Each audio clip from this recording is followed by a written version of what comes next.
Hello friend, this is our second session on series of agriculture MPSC mains. Before that, I want to tell you our first session on agriculture engineering. If you miss that session, then go to our description link of this video. There is a link available.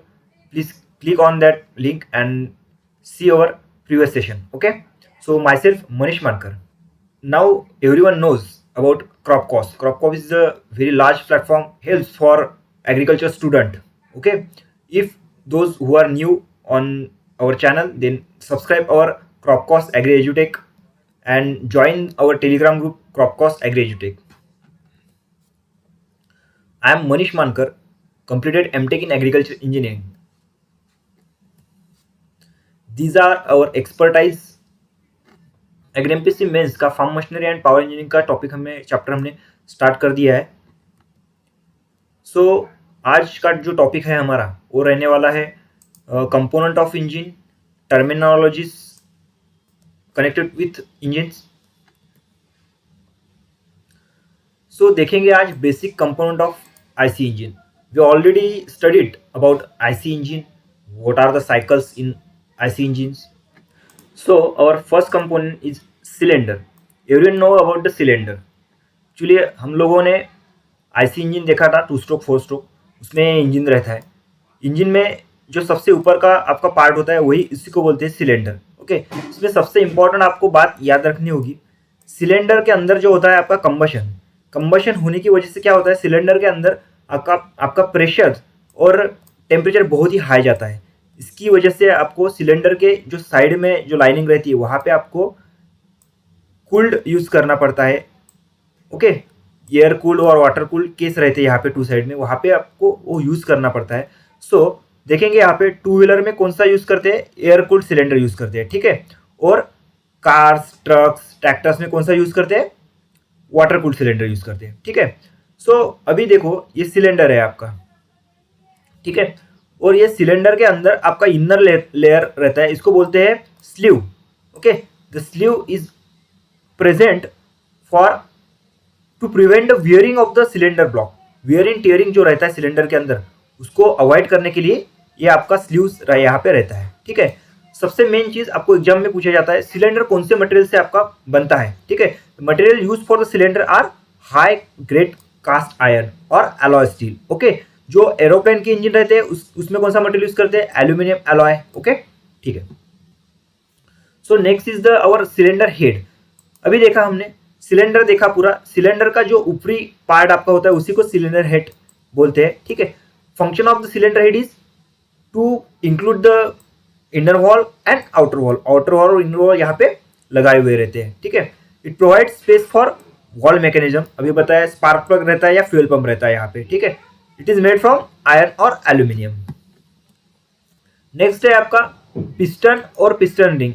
100% इस part पे आपको question पूछा जाएगा. ठीक है, piston क्या होता है, पिस्टन आपका ये पिस्टन है यहाँ पे देखो. ठीक है, पिस्टन यहाँ से आपका कनेक्टिंग रॉड को ये कनेक्ट रहता है. ठीक है, तो piston transmit the force gas, यानी आपका सिलेंडर के अंदर कंबशन हो गया तो कंबशन होने की वजह से जो गैसेस आपकी निकलती है ऐसे, वही गैस इसको डाउनवर्ड डायरेक्शन में लिफ्ट करती है, पुश करती है. ठीक है, कहाँ पे, ये आपकी क्रैंक शाफ्ट है, क्रैंक शाफ्ट की तरफ. ठीक है, usually piston made from cast steel and aluminium alloy. ठीक है, दीज आर मेड हॉलो, ये हॉलो रहता है पूरा. ठीक है, पिस्टन रिंग बहुत ही इंपॉर्टेंट है. पिस्टन रिंग किसके लिए यूज करते हैं, देखो यहाँ पे 3 मेजर पिस्टन रिंग रहती है, upper ring and lower ring and middle ring. Okay, so upper ring को बोलते हैं कॉम्प्रेशन रिंग. कॉम्प्रेशन रिंग क्या करती है, अगर सिलेंडर के अंदर आपका कंबशन होता है तो यह कंबस्टेबल गैस को आपके नीचे यानी लुब्रिकेशन या ऑयल सेक्शन रहता है वहां पे जाने से अवॉइड करती है. ठीक है, ऊपर वाली कॉम्प्रेशन रिंग, और सबसे नीचे वाली जो रिंग होती है उसको बोलते हैं ऑयलिंग रिंग.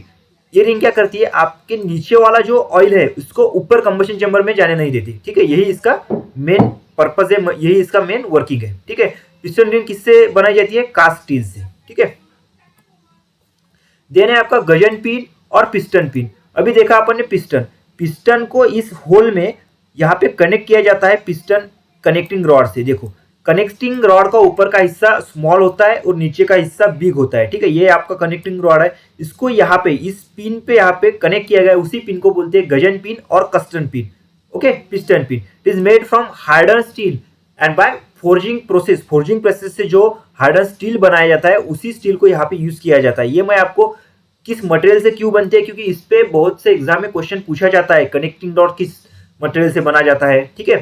सो कनेक्टिंग रॉड देखेंगे, कनेक्टिंग रॉड का जो वन एंड होता है वही गजन पिन को या पिस्टन पिन को कनेक्ट रहता है, स्मॉल एंड बोलते हैं ऊपर वाले एंड को, और जो लास्ट वाला एंड रहता है ये क्रैंकशाफ्ट या क्रैंक से कनेक्ट रहता है जिसको बिग एंड बोलते हैं, ठीक है। It converts reciprocating motion of piston into the rotary motion. आपका जो पिस्टन का रेसिप्रोकेटिंग मोशन होता है उसको रोटरी मोशन में कन्वर्ट करता है, ठीक है। The material which is use for the making piston nickel, chromium and vanadium steel, याद में रखना है आपको। नेक्स्ट है आपका क्रैंक और क्रैंकशाफ्ट, ठीक है। अभी क्रैंक किसको बोलते हैं, यहाँ पे आपको ये जो शाफ्ट दिख रहा है इसको बोलते हैं क्रैंक शाफ्ट, और इसके ऊपर ये कनेक्टेड है इसी को बोलते हैं crank, okay. Crank is the internal part of crankshaft, ये क्रैंक है, इसका इंटरनल पार्ट है crankshaft. It rotate the axis of the crankshaft and cause connecting rod to oscillate. देखो पिस्टन का जो मोशन आपको एग्जाम में पूछा जाता है, पिस्टन का जो मोशन रहता है वो which types of motion is in piston, okay. So the motion is called as reciprocating motion, okay. The motion in between piston to connecting rod, the motion is called as rotary motion, and the crankshaft, the motion is oscillatory motion, okay. The crankshaft is made from steel forged, okay. So यहाँ पे एक question आपको दिखेगा, internal forces perpendicular to fill in the blanks cause the engine shake। Engine shake को, engine shake में जब engine में जब शेकिंग होती है तो कौन से फोर्सेस परपेंडिकुलर करते हैं किस पार्ट को, ठीक है। अभी आपको दिख रहा है यह है आपका पिस्टन, ये पिस्टन जिस इसको परपेंडिकुलर है वही उसी पार्ट का आपको यहाँ पे आंसर देना है। सो कौन सा पार्ट है, क्रैंकशाफ्ट। अभी देखा अपन ने, यह होता है आपका क्रैंकशाफ्ट, ठीक है। देन है 7 नंबर आपका bearing, engine bearing. What is mean by engine bearing, engine bearing का काम क्या है, ये जो क्रैंकशाफ्ट को क्या करता है, सपोर्ट करता है फॉर लुब्रिकेशन पर्पस।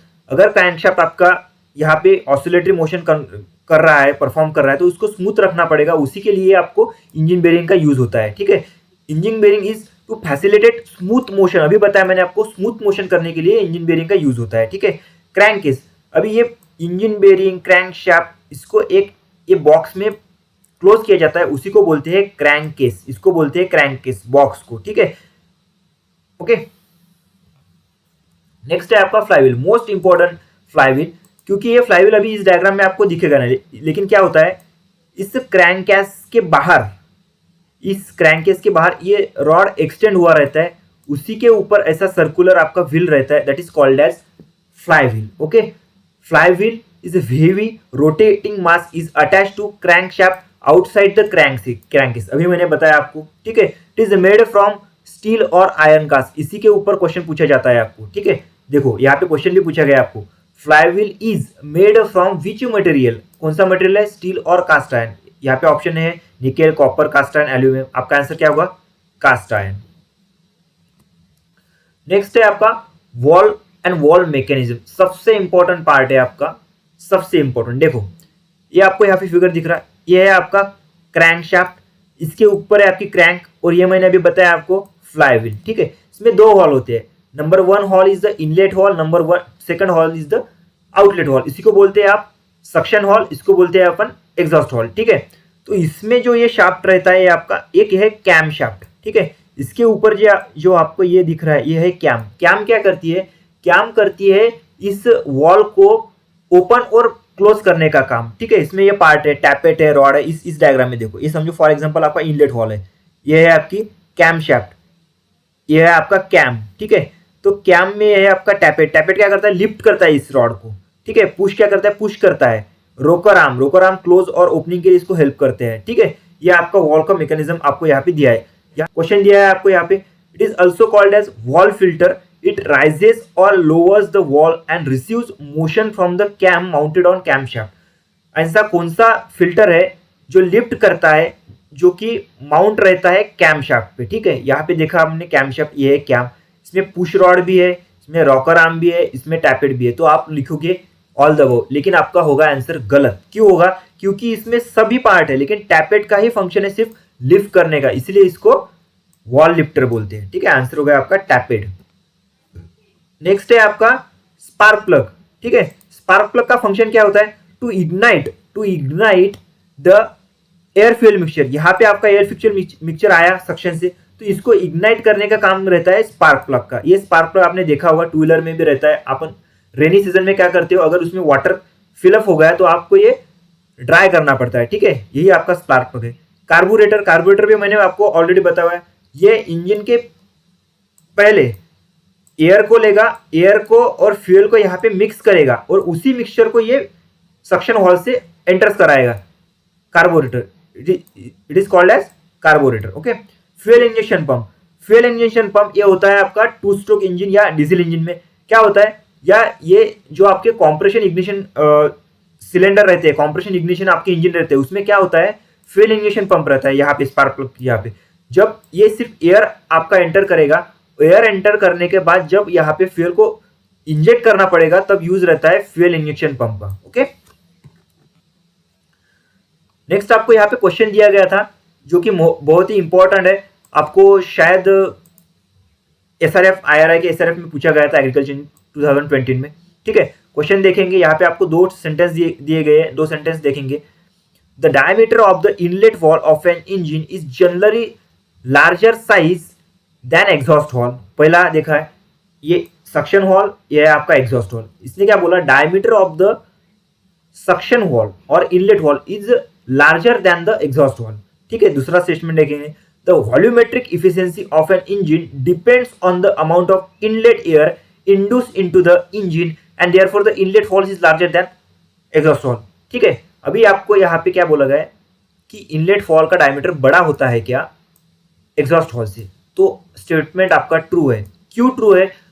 आपको एयर फ्यूल मिक्सचर जितना ज्यादा आप अंदर लोगे उतना ही आपका कंबशन ज्यादा होगा, उतनी ही आपको इफिशियंसी ज्यादा मिलेगी। जितनी एयर आपकी ज्यादा अंदर आएगी उतनी ही डेंसिटी आपकी फ्यूल की बढ़ेगी। इसीलिए कौन से भी इंजन में इनलेट वॉल का डायमीटर लार्जर रहता है देन एग्जॉस्ट हॉल से। तो सेकंड स्टेटमेंट क्या बोला उसने, the diameter of the inlet valve of an engine generally larger. ठीक है, ये तो लार्जर है, लेकिन the volumetric efficiency of an engine depends on the amount of inlet air. सही है, क्योंकि वॉल्यूमेट्रिक इफिशियंसी डिपेंड है आपके डायमीटर पे, लार्जर है या स्मॉलर है। ठीक है, तो आपका स्टेटमेंट, आपका ऑप्शन है both A and R are corrected and R is the explanation of ये, यही आपका सही आंसर है। ठीक है, यहाँ पे second option both A and R corrected but R, ये आपके सब गलत है। ठीक है, इसका आंसर आपका ए हो गया। सेकंड क्वेश्चन है, engine oil should be change at every. आपका ये मैंने बताया था आपको, यहाँ पे नीचे आपका ऑयल सम्प रहता है, क्रैंक केस रहता है इसमें। ये पूरा ऑयल सम्प का ऑयल कितने घंटों बाद आपका चेंज किया जाएगा? ठीक है, तो इसका सही आंसर है 120 hours. Next, terminology with connected to IC engine देखेंगे। बोर क्या होता है, डेड सेंटर क्या होता है, स्ट्रोक क्या होता है, क्लियरेंस वॉल्यूम क्या होता है, स्ट्रोक वॉल्यूम क्या होता है, क्लियरेंस रेशियो क्या होता है, कॉम्प्रेशन रेशियो क्या होता है, पिस्टन स्पीड, ये सभी वर्ड अपन ने आईसी इंजन के 4 स्ट्रोक और 2 स्ट्रोक इंजन पढ़ा था प्रीवियस लेक्चर में, तभी अपन ने ये वर्ड सुने थे। लेकिन एक्चुअल में इसकी डेफिनेशन क्या है, इसका वर्किंग क्या है, ये देखेंगे। पहला है आपका bore. So bore is the diameter of cylinder head. ये जो सिलेंडर का आपका डायमीटर है उसी को बोलते हैं bore. The diameter of cylinder head और cylinder that is called as bore is denoted by small D. ठीक है, याद रखिए। डेड सेंटर, पिछले वाले लेक्चर में देखा था, सिलेंडर जब आपका ऊपर के भाग में होगा तब आपका टीडीसी होगा, जब सिलेंडर निचले भाग में होगा तब इसको बीडीसी। टीडीसी यानी टॉप डेड सेंटर, जब आपका सिलेंडर रेस्ट पोजीशन पे रहेगा यानी उसका कुछ फंक्शन नहीं रहेगा, that is called as TDC. But at top, जब सेंटर आपका नीचे रहेगा, that is called as BDC. लेकिन ये होगा आपका वर्टिकल सिलेंडर। लेकिन सिलेंडर समझो फॉर एग्जांपल आपका सिलेंडर हॉरिजॉन्टल है, तो क्या बोलेंगे, ये सिलेंडर आपका हॉरिजॉन्टल है, यहाँ पे आपका पिस्टन है, ठीक है, और ये यहाँ पे आपका ये क्रैंकशाफ्ट है। जब पिस्टन आपका सिलेंडर हेड के पास होगा तब इसको बोलोगे आप आईडीसी, इनर डेड सेंटर। जब पिस्टन आपका क्रैंकशाफ्ट के पास होगा तब इसको बोलोगे ओडीसी, आउटर डेड सेंटर। ये आपको ध्यान में रखना है, ठीक है। बाद में आपका स्ट्रोक, स्ट्रोक किसको बोलते हैं? जब पिस्टन टीडीसी टू बीडीसी या बीडीसी टू टीडीसी ट्रैवल करेगा from one place to another place, that is called as stroke, that is denoted by capital L. It is equal to twice radius of crankshaft. देखो यहाँ पे crankshaft है, radius की जो crankshaft की radius होंगी उससे डबल इसका डिस्टेंस होगा TDC to BDC. For example radius of crankshaft is 0.5, then the length of the stroke is 1 metre. Okay, next है आपका clearance volume. What is mean by clearance volume?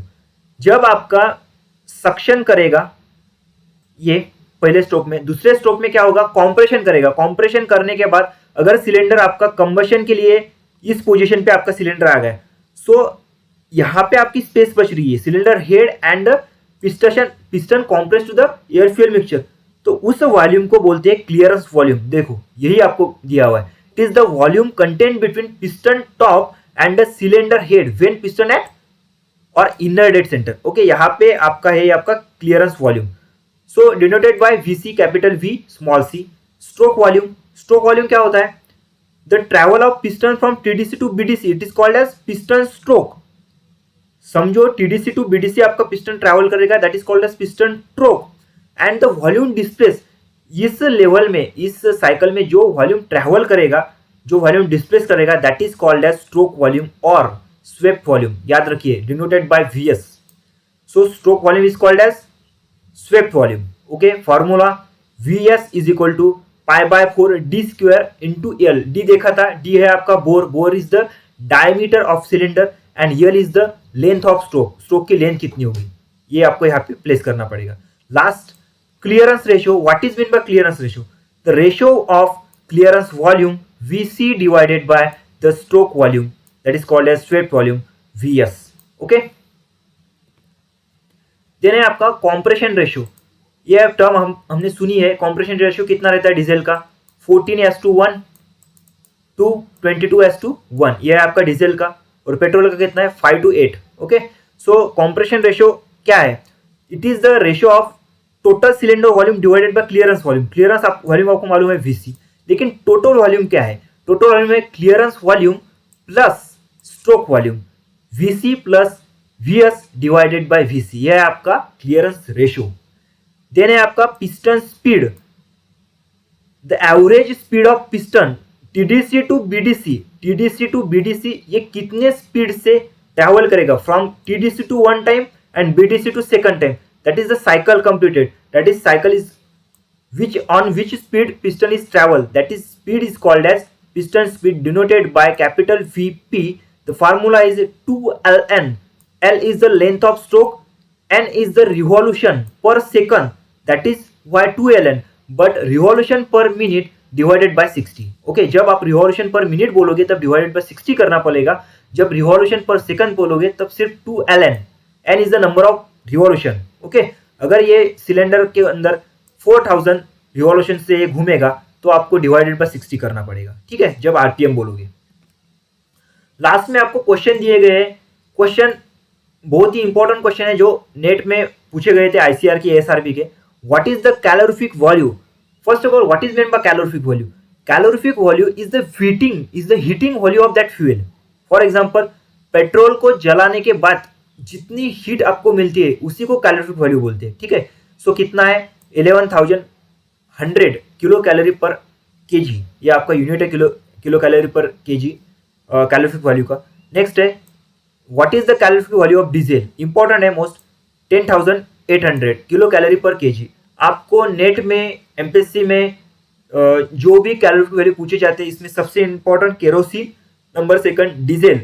और मैं यहाँ पे ऐसे प्रोडक्ट बताता हूँ जिसके बारे में आपको पता करना है कैलोरीफिक वैल्यू कितनी होती है। पेट्रोल की कैलोरीफिक वैल्यू आपको पता करना है कितनी होती है, बायोमास की कैलोरीफिक वैल्यू आपको पता करना है कितनी होती है, बायोगैस की कैलोरीफिक वैल्यू कितनी होती है पता करना है, राइस हस्क की वैल्यू कैलोरीफिक वैल्यू कितनी होती है पता करना है, वुड की कैलोरीफिक वैल्यू कितनी होती है पता करना है। ये सभी कैलोरीफिक वैल्यू आपको एग्जाम में पूछी गई है, पूछी जाती है।